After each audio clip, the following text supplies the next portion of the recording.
விஷ்ணுவின் உக்கிர பாதி மனிதன், பாதி சிங்கம். வலதுகையில் திரிசூலம், இடதுகையில் மனிதன் தலை, நீல நிற தோல், மண்டையோடு மாலை. இப்படி பிரியங்கா தேவி எப்படி தோன்றினாள்? எதற்காக? பிரிதி என்றால் எதிர், அங்கிராஸ் என்றால் தாக்குதல். இப்படி நரசிம்ம அவதாரத்தை கட்டுப்படுத்த உருவான பிரியங்கா தேவி. சரஸ்வதி, பார்வதி, லட்சுமி 3 பேரின் உருவம்தான் சர்வேஸ்வரர். சர்வேஸ்வரர் ரெக்கையில் இருந்து தோன்றியவள் தான் பிரியங்கா தேவி. எதற்காக இந்த தோற்றம்? நரசிம்மரை சாந்தப்படுத்த, தீய சக்திகளை அழிக்க, பில்லி சூனியம் ஏவல், உடல்நிலை கோராடு, எதற்கெடுத்தாலும் தொழிலில் தடை, எந்த காரியம் எடுத்தாலும் தடை, திருமணத்தடை, காரியத்தடை, இப்படி சுபகாரியங்கள் எல்லாம் தள்ளிக்கொண்டே போகிறதே என்று வருந்துவர்களுக்கு இவள்தான் வழிகாட்டி.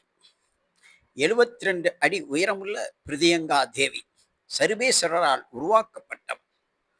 இந்த கோயில் விழுப்புரம், புதுச்சேரிக்கு மிக அருகில் முரட்டாண்டியில் உள்ளது.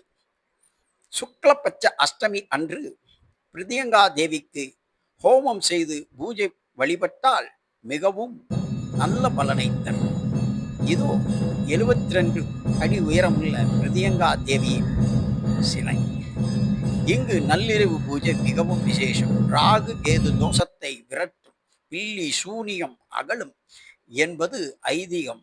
இந்த நள்ளிரவு பூஜை உங்களுக்காக வெள்ளி, அமாவாசை, பௌர்ணமி தினங்களில் சுக்லபட்ச அஷ்டமி தினத்தில் இந்த பூஜை நடைபெறும். நள்ளிரவிலும்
ध्यायेत प्रत्यंगरां दाम्बरवर्गुं शक्त्यादि दारिद्र्यनाशिनी